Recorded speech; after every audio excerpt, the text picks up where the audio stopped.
Olá, seja muito bem-vindo, muito bem-vinda a mais um Clube FI Entrevista, pelo Clube FI e também pela BMC News na TV. Hoje a gente tem uma conversa diferente, especial e uma surpresa para você, hein? Vamos falar com investidores. Você está habituado a ver gestor e tal, mas é super importante a gente ouvir também os investidores. E um tipo de investidor bem peculiar. Quais fundos você tem no seu portfólio? Aqueles grandes, que fazem várias emissões, que têm bilhões de patrimônio? Eu não sei se eles têm esses fundos, mas os preferidos deles são aqueles fundos menores, de preferência que têm um imóvel só e que não fazem novas emissões. Então, o que a gente chama de fundo de gestão passiva. Mas não gestão passiva tipo um ETF, não é isso. É aquele fundo que nasceu para ter determinados imóveis e que não vai crescer via novas emissões. A grande atribuição do gestor é cuidar dos imóveis que ali estão sem pensar em crescer o fundo. Por que será que eles gostam tanto disso? Já já você vai saber, porque estou aqui com o Leandro Manuel e com o Eduardo Ribas, que são desses tradicionalistas. E tem mais a surpresa que eu não vou te entregar ainda. Então, Leandro, Eduardo, obrigado. É isso mesmo, vocês gostam dos fundos de gestão passiva? Isso. Eu já, por exemplo, já investi em vários fundos de gestão ativa também, mas com o tempo eu fui vendo que, com a mentalidade de imóvel que eu tenho, eu gostei mais dos fundos de gestão passiva. Eu gosto dos fundos de gestão passiva, Arthur, porque é um fundo mais fácil de você analisar, me traz uma proximidade melhor de que o que é aquele fundo imobiliário raiz mesmo. Eu consigo ver ali a valorização da cota, a valorização do rendimento. Isso me dá um conforto muito grande. E você, além disso, adora shopping. Isso. Então, de preferência, o fundo de shopping que tem um imóvel só. Eu acho o casamento perfeito. Acho o casamento perfeito. Fundos imobiliários de gestão passiva com shopping. Eu acho perfeito, na minha humilde opinião. Bom, e para tocar essa conversa e com mais ênfase, eu vou passar a bola para alguém que você já conhece, mas talvez não saiba que também é desse time, que prefere os fundos de gestão passiva. Grande Rodrigo Cardoso. Tudo bem? Tudo bom? Obrigado pela presença de vocês. Tá sendo o áudio, tá aqui? Bom, prazer tá aqui.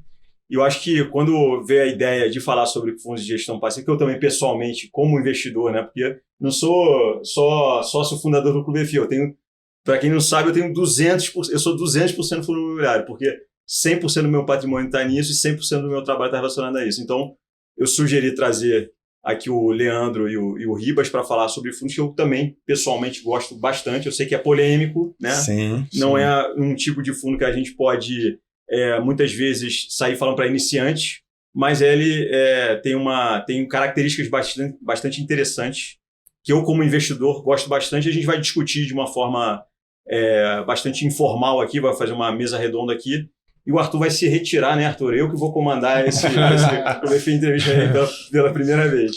Então, sucesso para você.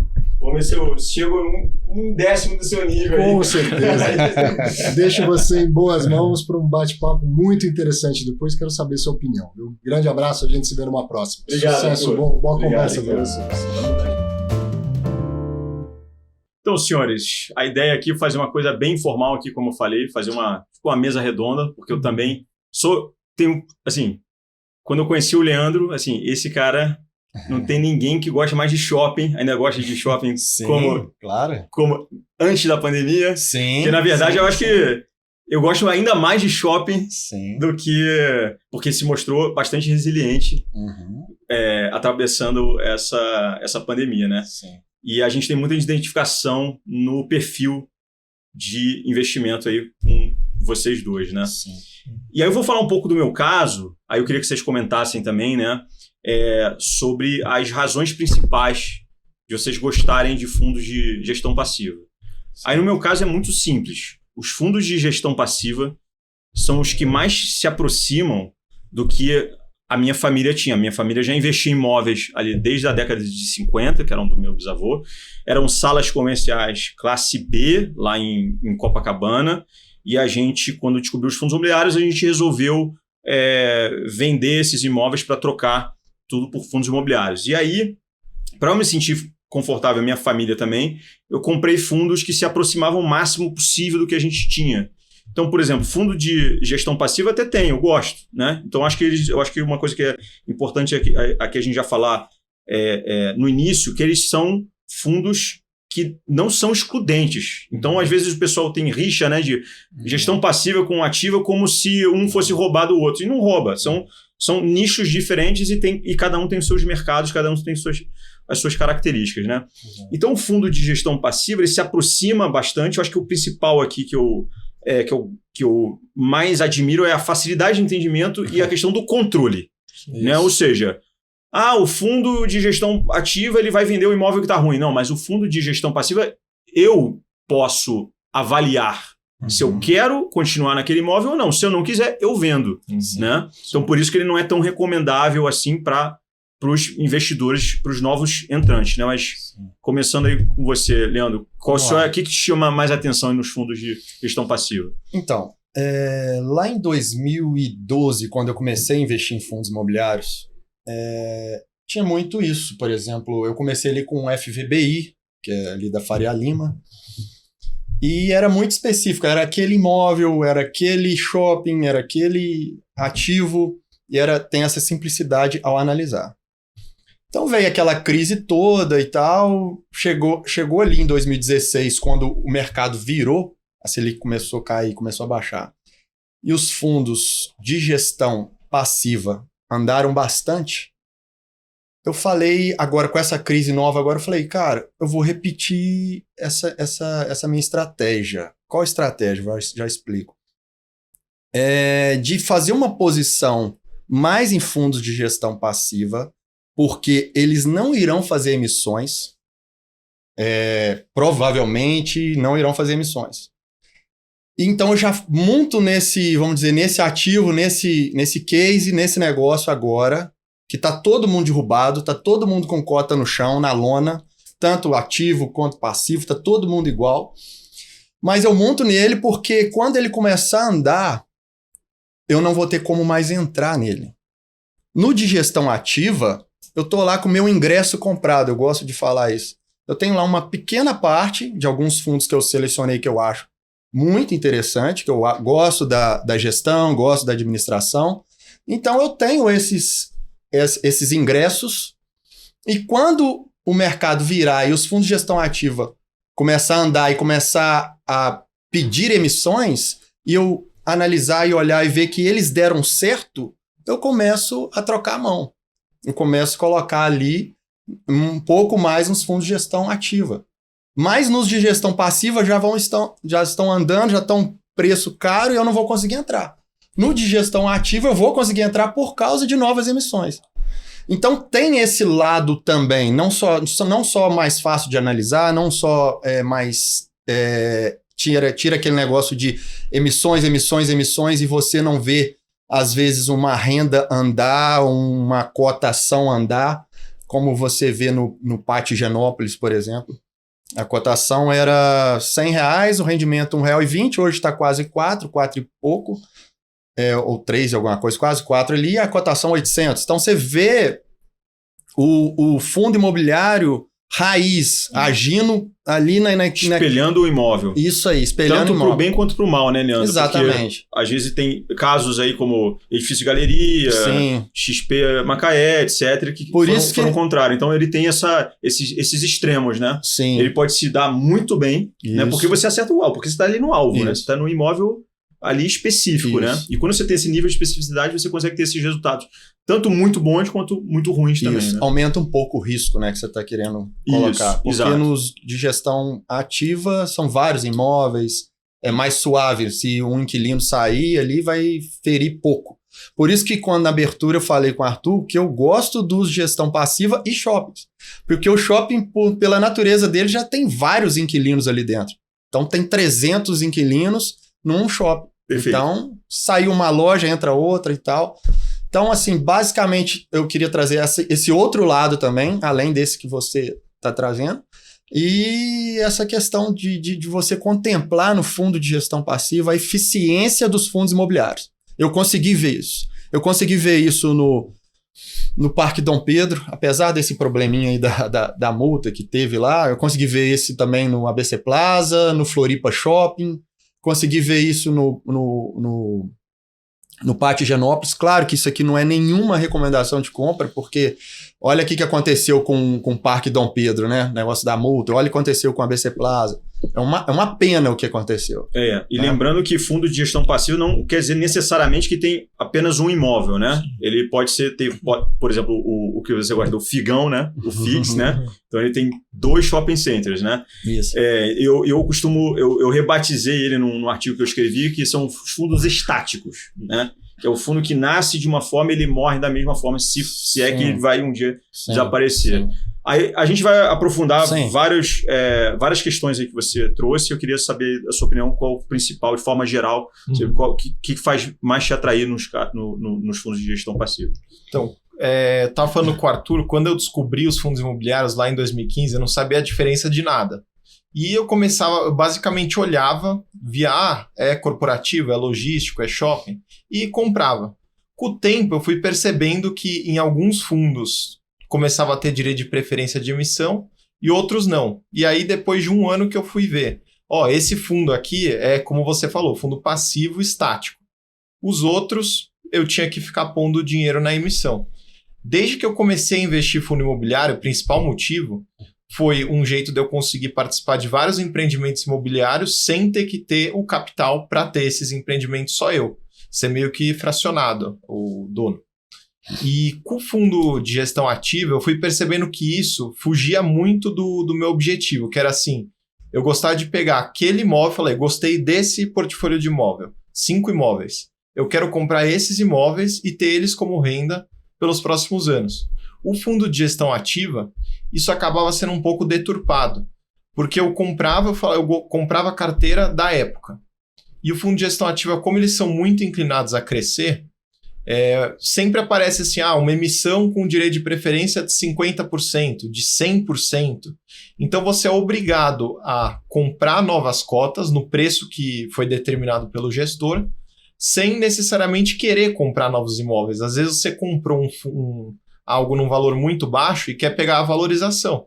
E você é obrigado a ter que comprar mais cota. Então, para mim, a gestão passiva, ela reflete um investimento puro em imóveis. Eu comprei, por exemplo, uma laje corporativa há 30 anos atrás, quero só ganhar aluguel com ela, gostei da localização, esse é o objetivo. E quem sabe daqui uns 30 anos vender com alguma... Exato. E aí, apesar da facilidade, que ele é mais fácil de entender, ele não é recomendável para os iniciantes. Né? Sim. Pelo risco maior que ele tem. Sim. Aí eu trouxe um monte, eu tenho várias questões aqui, porque aqui comigo tem que ter polêmica, né? Então trouxe questões polêmicas, né? O que são as questões polêmicas? São as críticas que se fazem aos fundos de gestão passiva. Então uma das principais o fundo de gestão passiva ele não cresce, então não ajuda a crescer a indústria. Né? Sim. Isso é um tema que eu costumo rebater de forma muito simples. Eu acho que o crescimento... Olha, eu estou falando isso contra o próprio interesse do Clube FI, mas eu estou falando aqui, eu estou me colocando aqui no papel de investidor. O interesse do cotista, ele não pode ser... ele tem que estar acima do interesse do crescimento de número de investidores, por exemplo. Sim. Então, o que adianta? Que legal, está crescendo a indústria, agora tem 3 milhões de investidores, mas os fundos estão indo mal. E aí? Né? Eu acho o seguinte, que a indústria vai crescer com resiliência, com fundos bons, com fundos que entregam resultados para os cotistas no longo prazo. Então, assim, essa questão que se coloca, o mercado não vai crescer. O investidor não está preocupado se o mercado vai crescer. Ele está preocupado se o patrimônio dele vai crescer, exatamente. Se os rendimentos distribuídos vão crescer, né? Então, eu queria que vocês pudessem comentar também, se você quiser começar, Leandro. Sobre os rendimentos? Sobre essa questão do argumento de que o fundo de gestão passiva não ajuda o mercado a crescer. Né? Tá. Porque geralmente eles são menores, sim, não fazem novas emissões, então não tem novos entrantes, novos cotistas. Né? A verdade, Rodrigo, que os fundos passivos um dia... Vários irão começar, vai acabar. Não vai ter jeito. Um dia vai minguar isso aí, não vai ter como. A não ser que as gestoras, os administradores de fundos imobiliários começam a ver nos fundos passivos que eles possam ter ali clientes novos cotistas, pessoas interessadas em novos fundos passivos. Aí pode ser que continue esse mercado. Mas a tendência, não sei se o Eduardo concorda comigo, a tendência é que cada dia que passa, esses fundos passivos viram ali cotas de colecionador. Ou chega alguém grande, começa a comprar e tenta dar um fim nele, infelizmente. Porque eu acho que, na minha humilde opinião, é uma ferramenta fantástica, apesar, como você bem colocou, que não é muito trivial para um cara que está iniciando tomar um risco desse, porque a depender do fundo de gestão passiva, o pessoal às vezes faz muito, coloca tudo num cesto só. Tem monativo, tem fundo de gestão passiva que tem 2, 3, tem 7 imóveis, e é gestão passiva. Entendeu? Não é porque monativo e gestão passiva é uma coisa só. Não é isso. Então tem fundo de gestão passiva que tem sim um risco muito grande. Mas tem fundo de gestão passiva que não tem um risco muito grande, pelo menos na minha visão. Então, assim, se você souber ali selecionar alguns fundos de gestão passiva, dá também para o cara que está começando tranquilamente. Não dá para de cara excluir todos eles, não. Eu acho que é fácil o entendimento, é até fácil para o cara que está começando ali, ele pegar aquele fundo, analisar, por exemplo, um shopping e ver ali onde que está, visitar, entrar em contato com o gestor, ir até ali o empreendimento mesmo, dar uma volta ali e sentir o imóvel e esse negócio que o Eduardo colocou, que é muito interessante, é que ele quer aquele imóvel, quer a renda simplesmente daquele imóvel, eu escolhi aquilo ali, não vai ter nenhuma surpresa para mim ao longo dos anos, o gestor não vai girar meu patrimônio, porque eu posso até dar uma fugidinha agora um pouco do que eu estou querendo falar aqui, mas o gestor de fundo de gestão passiva, na hora que ele começa a girar muito fundo, ele começa a devolver a inflação, correto? Ao devolver a inflação, ele se assemelha um pouco com o fundo de gestão de fundo de papel, porque ele está devolvendo a inflação. Então, ele tira um pouco dessa proteção inflacionária que está dentro do imóvel. No fundo de gestão passiva, não. Está lá protegido. Então, pode estourar uma inflação, uma guerra, dar um BO danado no mercado, tudo, às vezes você está com renda fixa, aquilo começar a valer pó, valer nada, você está na aplicação financeira, mas passou esse tumulto todo, volta o mercado, aí vamos avaliar agora como que está o aluguel daquele imóvel. Aí ajusta o mercado, você se protegeu. Então, na hora de uma crise dessa, o pessoal, vou para renda fixa. Será que renda fixa é o mais seguro mesmo? Ou um ativo real, às vezes, pode ser mais seguro? Porque lá na frente o ativo real vai corrigir pelo mercado e vai te dar aquela proteção. Eu não sei se... Tá ótimo. O Eduardo, você tem algum comentário a fazer nesse argumento? O mercado não cresce. Sim. O que você... Acho que não, como você até falou, não são produtos excludentes. Isso. Isso que eu acho que é o mais importante. Sim, né? A demanda pelos fundos passivos com certeza é muito menor, até porque tem menos liquidez, tem menos... Mas ela existe. Ela existe. Então, se você tem 2% do mercado que demanda gestão passiva... Deveria ter 2% do PL. Deveria ter 2% do PL em gestão passiva. Então, acho que uma coisa não vai matar necessariamente a outra. São produtos que conseguem coexistir. Então, e a gestão passiva, esse tema que o Leandro entrou agora é bem interessante. Uma das coisas que também me afastou da gestão ativa. Quando você tem um imóvel, você recebe o aluguel e na média do mercado, tirando casos extremos, eles tendem a corrigir com a inflação, ou inflação menos 1% ao ano, depende. Então você está preservando meio que o seu poder de compra numa carteira diversificada com fundos de gestão passiva. No fundo de gestão ativa, o que acontece? Isso não é nem pela má-fé dos gestores, mas é por questão regulatória. Exatamente. Vamos supor que o gestor comprou um imóvel por 10 milhões. Tem um fundo que o patrimônio dele é só esse imóvel. E aí foi subindo a valorização, passou 20 anos e esse imóvel vale 40. E vamos dizer que a inflação desse período foi 300%. Contabilmente, ele teve um ganho de capital aí de 30 milhões. Agora, em termos reais, ele não teve. Mas se ele vende esse imóvel por 40, ele distribui 30 como se fosse dividendo, porque é resultado. Então, o cotista da gestão ativa ele é muito induzido a achar que a parte da inflação que está voltando para ele é aluguel. Porque ele fala, não, é imóvel que está lá, então eu posso gastar.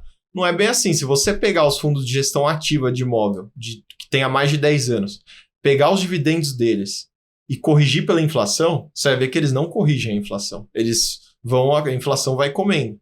Então isso o investidor tem que tomar muito cuidado na estatística, mas não são produtos excludentes. Exato. Quando você tem o giro da carteira, né? Que você está falando, o giro da carteira de imóvel, se você não ficar atento ao o que ele está distribuindo, o que é o rendimento e o que é a parte do lucro, né? Você acaba diluindo o seu patrimônio no longo prazo, né? Você deveria, no mínimo, reinvestir esse dinheiro e aí você estaria tendo um efeito mais ou menos parecido com gestão passiva, mas ainda assim não é bem assim, né? E o perigoso disso, eu acho, no longo prazo, no curto prazo a pessoa não vai perceber. Do médio para o longo que ela vai ver que o padrão de vida, os gastos dela para viver, não vai mais dar com o que ela achou que ia dar, com o rendimento com as cotas que ela comprou. E às vezes não vai ser nem culpa do mau investimento dela, vai ser porque ela interpretou errado e parte desse dividendo era a correção monetária. Não, perfeito. Vamos para outro tema aqui, que é a questão da liquidez, né? Devido à sua baixa liquidez, muitas casas de research não podem simplesmente... não é nem pelo fato deles não gostarem de fundos de gestão passiva, mas é pelo fato de eles terem baixa liquidez. Então tem um argumento, não dá nem para recomendar. Mais uma vez, isso não é argumento de que os fundos de gestão passiva eles têm que acabar. Sim. São fundos, sim, para o investidor que tenha um grau de conhecimento maior, que tenha não tenha uma preocupação muito com a liquidez, porque geralmente esses investidores são buy and hold raiz, né?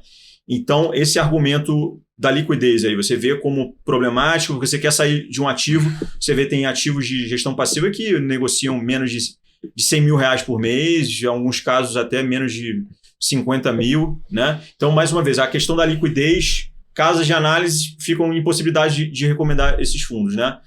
Mais uma vez, não vejo como isso um problema, isso não é argumento para a indústria ter que acabar, né? Como é que vocês veem isso? Começando pelo Leandro aí. Então, a questão da liquidez é importante para um grande investidor, sim. Para as casas de análise também é importante, porque você pensa bem, se o cara tem um patrimônio elevadíssimo, para entrar naquele fundo de gestão passiva, ele vai ter que pagar um pouco mais caro e para quando ele quiser sair, vai vender mais barato do que às vezes está rodando ali no mercado. Então, eu vejo liquidez é importante sim, depende muito do patrimônio da pessoa. Agora, se for um investidor pequeno, é tranquilo, é suave.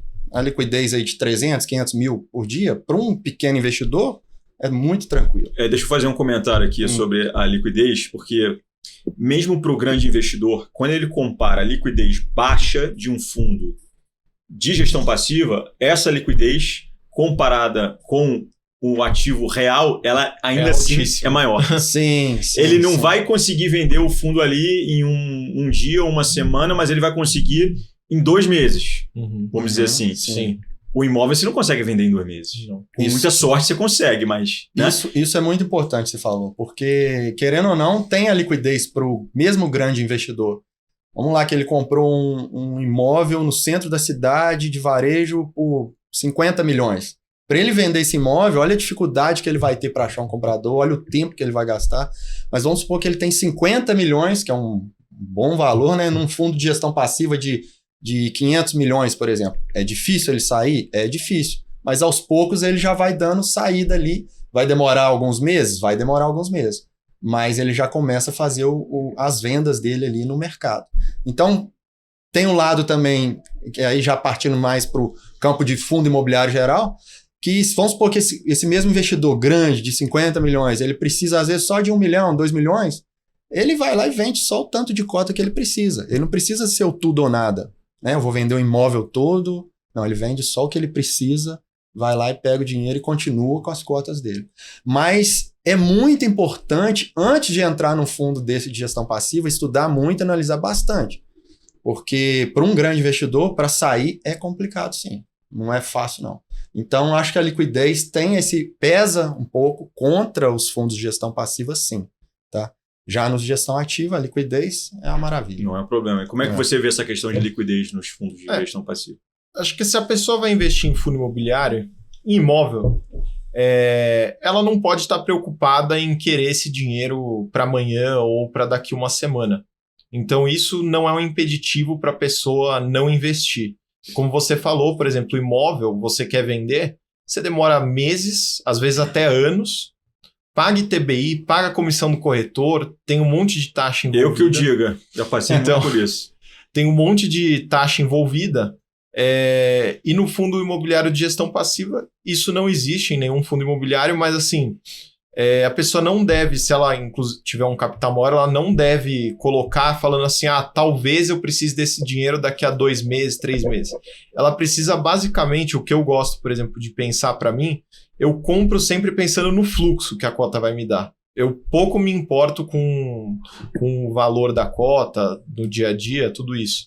Então, eu basicamente projeto, se eu vou ter uma despesa, basicamente tem que ter um caixa programado para isso. Agora, surgiu um imprevisto, é difícil surgir um imprevisto que vai ser um valor astronômico, assim. Então, acho que se você for precisar de liquidez, aí realmente é um empecilho. Agora vamos para mais polêmica. Vamos botar mais polêmica nessa mesa aqui. Vamos falar de alavancagem em fundos no caso de gestão passiva, você não tem alavancagem, ou raramente tem. E a alavancagem eu vejo assim, no caso do Brasil, a economia do Brasil ela é muito volátil. Né? Então você tem alavancagens de 10, 15 anos que o gestor olha o momento específico econômico daquele momento ali que ele está fazendo a alavancagem e fala, tá tudo bem na economia. Vou fazer a alavancagem aqui com juros a 2%, tá tudo uma maravilha na economia brasileira. Ora, não tem como. A alavancagem no Brasil... porque se compara muito com o mercado americano, né, que é todo alavancado, né? Mas a nossa situação é diferente, econômica, o nosso contexto econômico no Brasil sempre foi muito volátil. Então, a alavancagem que não for casada com um contrato atípico, o mesmo índice, exato, eu vejo como roleta russa. Sim.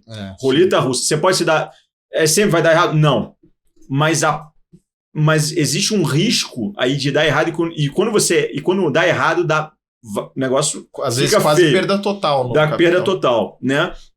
Porque você está falando de alavancagem de 10 anos. 10 anos no Brasil, quanta coisa muda nesse país, né? Sim. Nos Estados Unidos você tem uma inflação que não dispara, apesar da taxa de juros estar lá perto, tá o quê? 5%? Já chegou a 5%? É algo muito gradual, o negócio não vai de 2 para 14, para quase 15, igual acontece no Brasil, né? Então, assim, é uma coisa que você está entregue à sorte quando você faz alavancagem em fundos imobiliários quando ela não é casada. Eu queria saber a opinião de vocês, se vocês são radicalmente contra, que eu não sou radicalmente contra, eu sou quase radicalmente contra, assim, tem que estar casado, senão tô fora. Sim.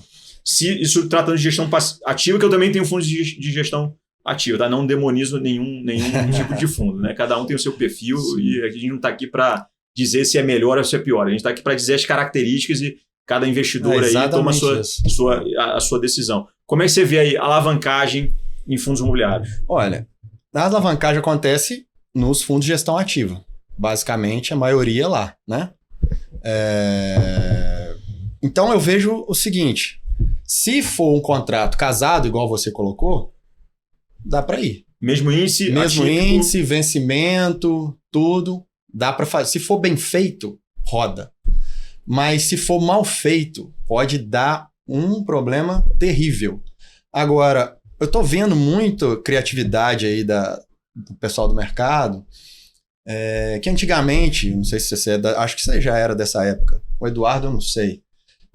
Da RMG. Claro. Você lembra? Ah, claro. Sim. Então, a RMG foi um primeiro... Né, vamos colocar alavancagem 1.0? Não sei se pode chamar esse nome. Tecnicamente, não. Mas, então, ali colocava a RMG, por exemplo, FIGs. Deixa eu lembrar um dos primeiros casos de alavancagem, foi o West Plaza. Sim, você lembra do West Plaza? Lembro. E aí era o seguinte... O fundo estava lá na primeira linha do relatório, aí você vê que ninguém lia o relatório. Estava na primeira linha.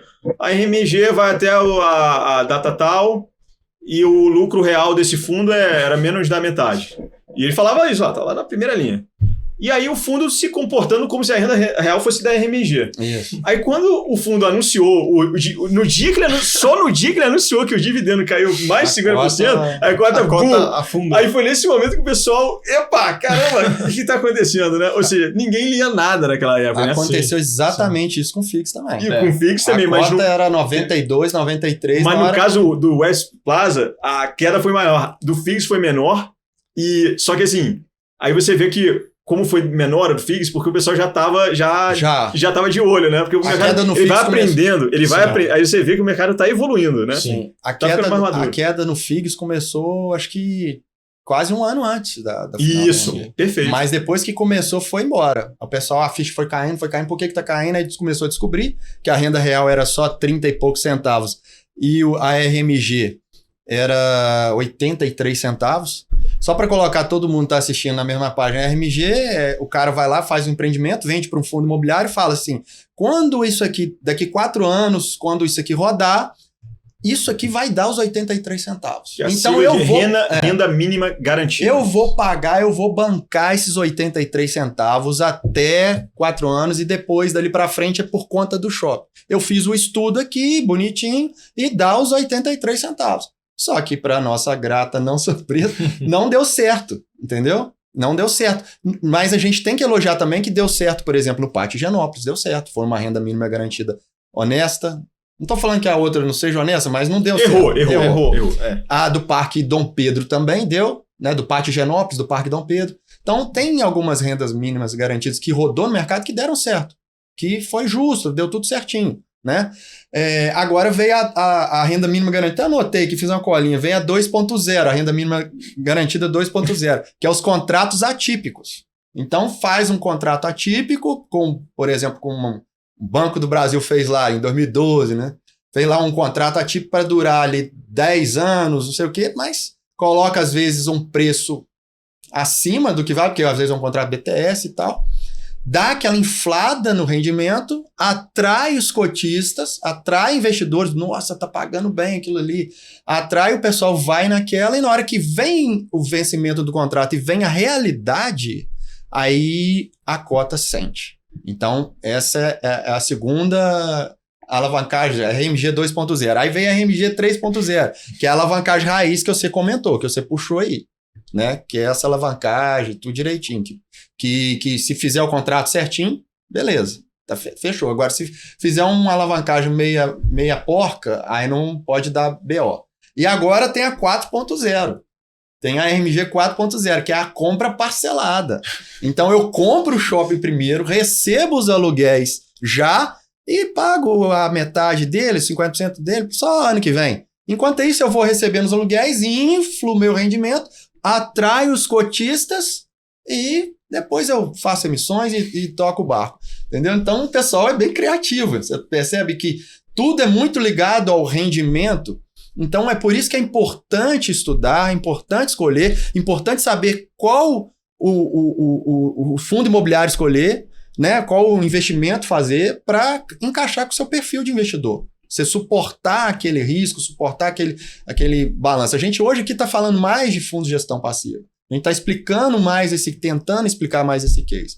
Mas é muito importante o investidor se informar, Clube FI e tal, analisar e depois tomar sua decisão. Eu estava falando com o Eduardo mais cedo, né, sobre riscos de mercado, risco Brasil, né? Sim. E aí você ilustrou muito bem, dando exemplo, né, de como é que iria prever, se você quiser contar a história da política no Brasil, né? Porque Sim. Você pega essas alavancagens, elas têm 10 ou 15 anos, né? Que quantidade de coisa que acontece 10 ou 15 anos aí? Dá os exemplos aí que você ilustrou, que eu acho que ilustra bem Sim. essa questão e mostra o grande risco que é você se alavancar sem fazer operação casada. Se você pega, por exemplo, no Brasil, 10 anos atrás, volta no tempo, a Dilma ainda estava terminando o primeiro mandato, a crise ainda não tinha chegado com tanta força, a crise de 15 e 16, estava desacelerando um pouco a economia.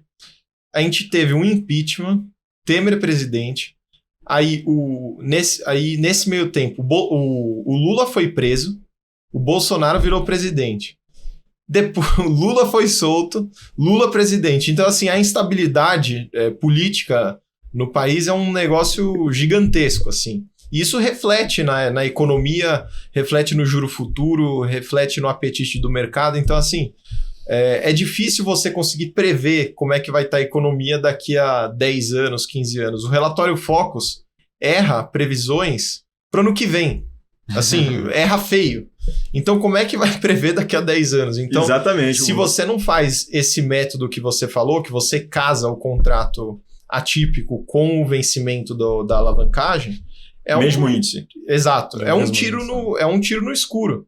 Porque teve um caso, eu não vou citar o nome dos fundos, mas teve diversos fundos quando pegaram a onda do juro baixo e alavancaram pra caramba e era um negócio assim, depois a gente capta. A gente primeiro alavanca, queremos crescer a qualquer custo, depois a gente vê para captar.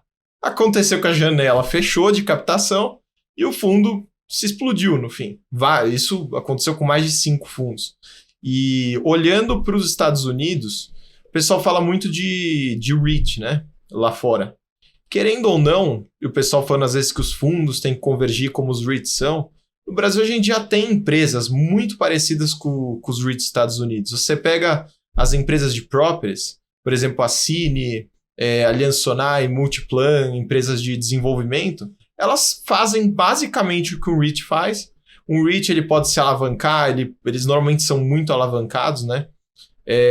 E podem fazer isso. Agora, eu não gosto de alavancagem em fundo imobiliário, porque eu lembro quando eu fui entrar em fundo imobiliário, o principal argumento dos influenciadores, dos analistas para fundo imobiliário é o investimento seguro, em imóvel, não pode tomar dívida, então assim, a chance da perda total do capital é praticamente nula, né? Você vai perder só a desvalorização do imóvel. E esse elemento de alavancagem é relativamente novo, né? Ele começou acho que uns 3, 4 anos. E, assim, meio que na minha cabeça, pelo menos para minha tese de investimento, isso deturpa a minha tese. Eu não quero ter risco de perda total, eu não quero, eu quero correr um risco maior para ganhar 2% a mais ao ano, eu prefiro não ganhar e ir mais devagarzinho, mais consistente. Maravilha. Então vamos para mais polêmica, vamos botar mais polêmica na mesa. Vamos lá. Monoativo, monoinquilino. Aí a principal crítica é óbvia, o risco é binário, né? Sim. É sim ou não, essa ou sai ou fica, né? Uhum. Então vamos lá. Eu penso, assim, essa questão eu acho que nem deveria ser uma crítica. Por quê? E eu sou radical nisso. Eu acho que não deveria ser uma crítica. Porque basta você não comprar uma grande quantidade de cotas desse fundo, que não represente uma grande parcela do seu patrimônio. Então, por exemplo, se você comprar um fundo monoativo, monoinquilino, mas que represente no máximo 0,5% do seu patrimônio, você vai ter um efeito parecido se você comprar um multiativo que tenha 20 ativos na sua carteira quando o inquilino sair, porque ele pode sair de um prédio inteiro que está dentro de um fundo de gestão ativa que tem 20 imóveis, e o efeito é basicamente o mesmo, né? Aí se você quiser arriscar, claro, né? Você acredita muito naquele imóvel, você acha que você está comprando por um bom preço, etc. Porque geralmente os monoativos eles trazem um desconto, principalmente em períodos de alta taxa de vacância, que você não consegue obter esses descontos nem de perto no mercado imobiliário real. Porque no mercado imobiliário real você não fala para o proprietário, olha, eu pago a metade do que vale o seu imóvel. Ele vai perguntar, por que não? Porque está vago. Ele vai falar, e daí que está vago? No mercado de fundo imobiliário isso acontece. Eu queria saber também a opinião de vocês em relação a monoativo e monoinquilino. Só estou trazendo polêmica. Sim. Olha, aí, no meu ponto de vista, a gente tem que entender a relação risco-retorno. Então, assim, quanto mais risco, mais retorno. Então, acho que aí eleva bem o risco, né? Monoinquilino, monoativo, eleva bem o risco. Mas se você comparar e trazer, assim, aquele investidor que tem imóvel ali na sua cidade, uma lojinha ou um apartamento ou alguma coisa, mesmo esse ativo já é melhor do que o que ele tem, entendeu? Então, assim, tem que... Esse o monoativo. Esse tem que entrar mais no detalhe, estudar mais a região. Se o inquilino sair dali, para que esse imóvel serve? Vou dar um exemplo.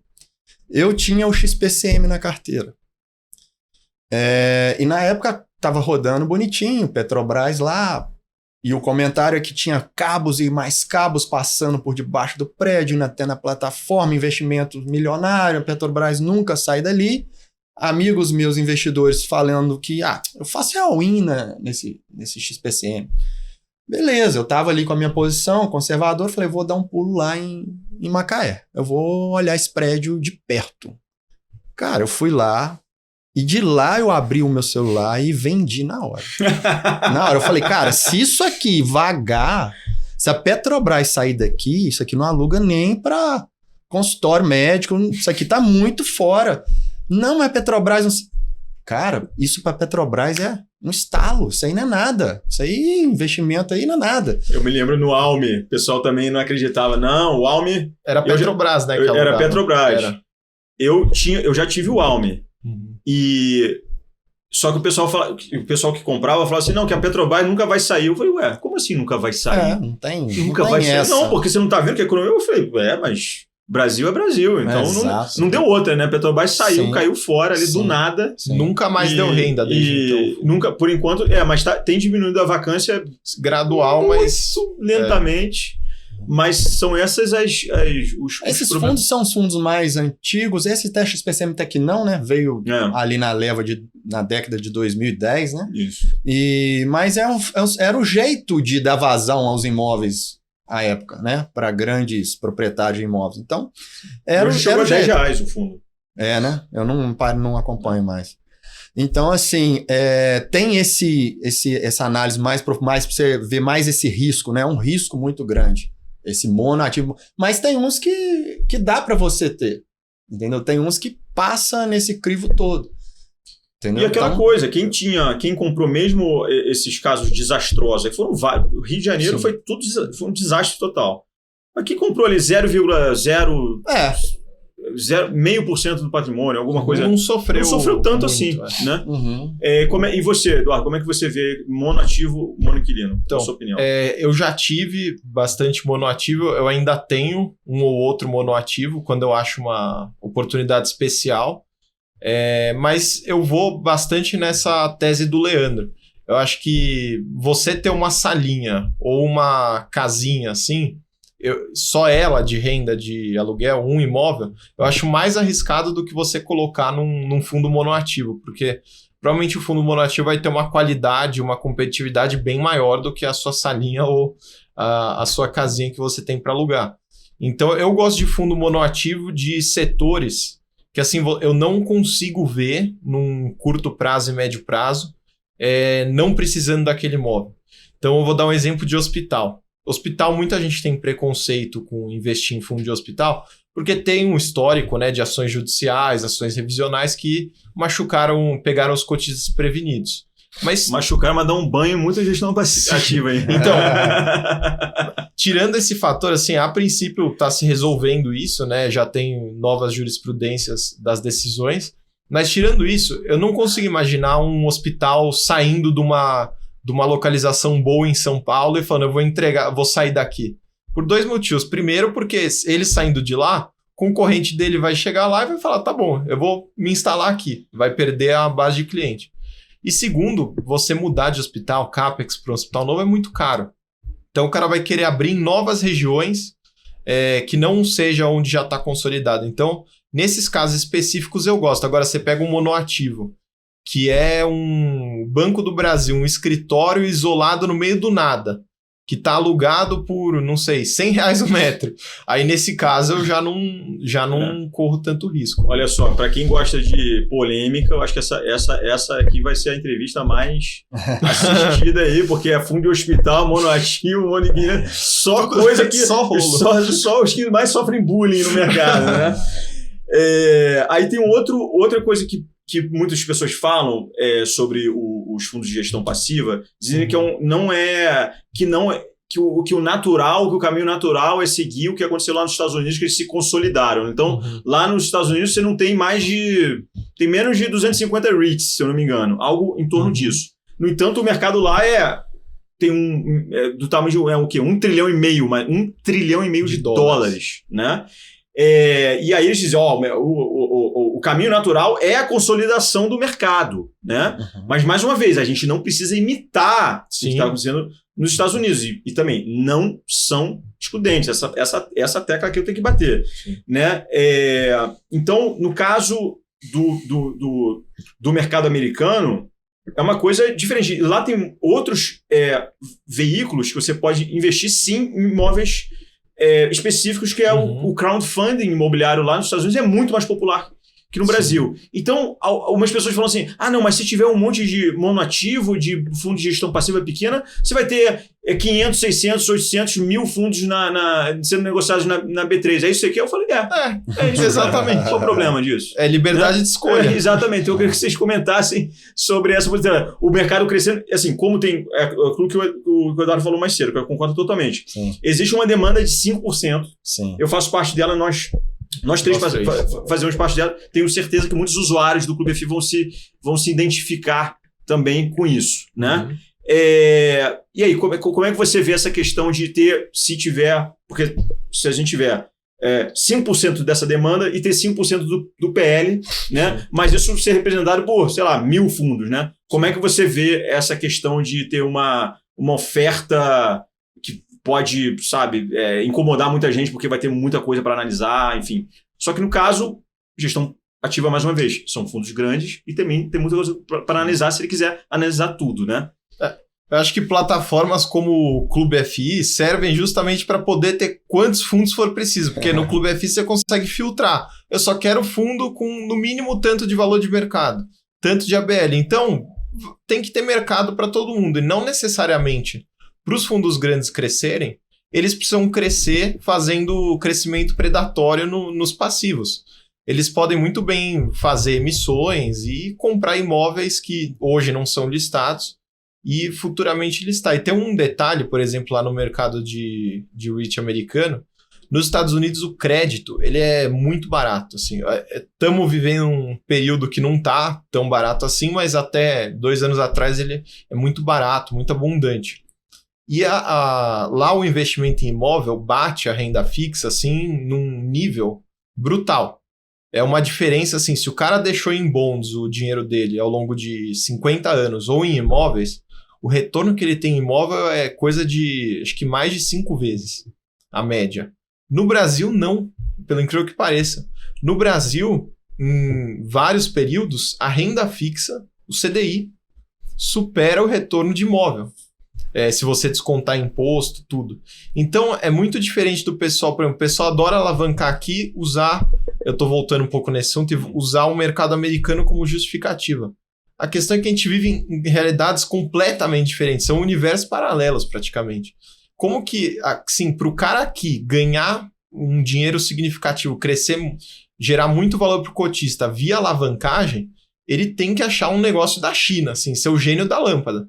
Porque se tomar crédito aí PCA mais 7, PCA mais 8, para você ganhar desse custo de carrego da dívida, você tem que fazer um negócio muito bem feito. E o que na média não vai acontecer, né? Como lá, na média, lá, o gestor medíocre com crédito bate o empréstimo e ainda consegue o spread para os cotistas. Aqui o gestor medíocre vai acontecer o que está acontecendo agora.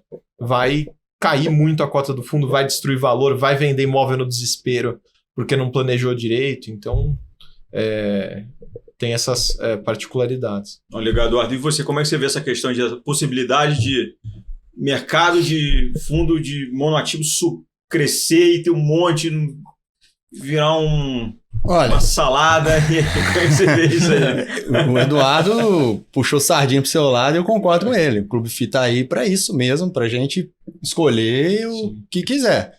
Ótimo, mas o que acontece na realidade? O mercado, às vezes, é um pouco ineficiente com relação a precificar alguns ativos. Então, os fundos grandes começam a ver aquilo, fala, aquele negócio ali tá por R$2.000 o metro quadrado, R$1.500 o metro quadrado. Eu não posso deixar isso. Então, começa, vou tomar, vou comprar. E acaba comprando, incorpora. Entendeu? Então, assim, por causa da ineficiência, às vezes, do mercado, dos investidores ali, do mercado, né? Somos todos nós, acaba acontecendo essa incorporação e diminuindo os fundos de gestão passiva. Agora, eu, Eduardo, a gente gosta tanto de fundo de gestão passiva, na minha carteira é 74%, do Eduardo é 100%, Na sua eu não sei quantos por cento, mas a gente, toda vez que vai em algum evento, como teve ontem, eu posso falar? O evento do clube? Porque tá gravado, não vai ser, vai programa, vai depois. Pode falar. Evento do CRI, né? GRI. A gente conversou lá que a gente pede para os gestores, tem jeito de você vir com mais um fundo de gestão passiva, e eu tento argumentar, pô, compra lá 3 shoppings, lá faz um lançamento e tal. Não tem como, tá? É muito difícil e tal. Mas tem uma casa que é Coin, Sim. que ela lançou um fundo de gestão passiva, não foi, Eduardo? Foi. Tá lançando, não sei. Ela lançou um fundo de hospital no ano passado, tá terminando de fazer a obra, acho que termina esse ano, ou no começo do ano que vem, e agora tá numa outra oferta de um outro fundo passivo. Eles, assim, é a única casa que continua fazendo instrumentos, assim, que eu sei. E agora teve um negócio muito interessante que aconteceu. O LASC, que é um fundo de gestão ativa, os cotistas pedindo para virar fundo de gestão passiva. Então, olha que interessante. Achei legal aquilo ali. E muitos fundos de gestão passiva, pessoas ali tentando chamar a assembleia para virar ativo, e aqueles cotistas antigos falam, não, aqui não. Vamos continuar a gestão passiva. Vários casos. Então, assim, gestão passiva, é igual a gente não vai excluir nunca, um não exclui o outro. Dá para ter tudo, entendeu? Exatamente. Então, tem gente que gosta desse ativo, quer ter esse aqui, tem o outro também, tem papel, tem gestão. Então, dá para fazer um apanhado de tudo e tomar riscos diferentes. Então, acho até legal essa diversidade. O mercado de fundo imobiliário é como se fosse uma grande sorveteria com vários sabores. Isso. E o de gestão passiva é um deles. Não precisa de... eu prefiro de chocolate, então tem que acabar o de creme. Não tem. Exatamente. Eles podem coexistir, mas o maior risco foi o que você falou. Takeover. Né? Takeover é um assunto. Aí uma outra coisa que eu queria trazer aqui, que eu acho que você pode também falar de takeover junto com esse assunto, que é a questão dos custos. Né? Porque muita gente fala, olha, fundo de gestão passiva pequeno você não consegue cobrir todos os custos de gestão, porque você tem que ter um mínimo ali, que você tem muitos custos e tal. Se você tem um valor assim, menos de 100 milhões, eu acho que a gente nem pensa nisso, né? Uhum. Em fundos imobiliários. Mas falam sobre essa questão de custo, né? Porque se surgir uma gestora de gestão passiva, além da Coin ser raiz de gestão passiva, será que ela consegue? Será que poderia surgir uma gestora, novas gestoras especializadas nisso? Elas conseguiriam sobreviver? Elas conseguiriam lucrar também? Porque ela precisa de lucrar também. Sim, né? sim. Então não é a gente não pode fantasiar aqui e tá pensando num devaneio aqui que vai causar prejuízo para a gestora. A gente tem que pensar também que elas têm que lucrar. Mas essa questão também de o custo ele acaba sendo maior proporcionalmente com esses fundos menores. Eu entendo que uma gestora, ela pode, se ela tiver esse propósito, ela pode se organizar de uma forma que ela consiga ter vários fundos de gestão passiva. Exatamente. E ter um centro de custos reduzido com essa estrutura para esse tipo de atividade, ou seja, para esse tipo de fundo. Sim. Como é que vocês veem isso? Por exemplo, o fundo de gestão passiva, eu vou entrar nos custos, aí eu termino de o que você perguntou. No fundo de gestão passiva, a taxa realmente é menor. Se você pegar em percentual do PL, por exemplo, os fundos que eu tenho, a média dá tipo 0,4% ao ano, no máximo 0,5% ao ano do patrimônio do fundo. Agora, na gestão ativa, você costuma ver taxas um pouco maiores, taxas de 1%, 1,5%, tem alguns que até 2%. Então, assim, surgem menos fundos de gestão passiva porque existe menos incentivo econômico pela parte do gestor de querer fazer um instrumento desse, porque o trabalho dele, perto do retorno que ele vai ter depois com taxa de administração, é baixo. O que acontece? Se criar fundos de gestão passiva um pouco maiores, não sei, de 400 milhões, 500 milhões, já começa a ficar mais interessante. Na gestão passiva tem um benefício para o gestor, é que dá muito menos trabalho. O trabalho do gestor na gestão passiva, o pessoal tem a impressão que ficar fazendo planilha, Excel, conta. O trabalho do gestor, na minha cabeça que tem que ser, é o trabalho de uma imobiliária. O trabalho dele é mandar o boleto para o inquilino, ver se ele está pagando, fazer ter uma equipe para ver se a manutenção do imóvel está sendo feita e não fazer mais nada. Só entregar os informes para a CVM, fazer os relatórios para os cotistas e acabou. Ele não tem que dar opinião, ele não tem que ter proatividade, ele não tem que ter nada. Ele tem que administrar como por exemplo, uma local administra um imóvel seu que você dá para ela. O imóvel é seu, não é dele. Na gestão ativa, o que eu tenho um pouco a impressão, isso é uma crítica construtiva, é que os gestores eles enxergam um fundo meio que como patrimônio deles. Então eles tiram muita coisa da cabeça deles, às vezes sem perguntar se o cotista quer isso. Então entra um pouco nisso.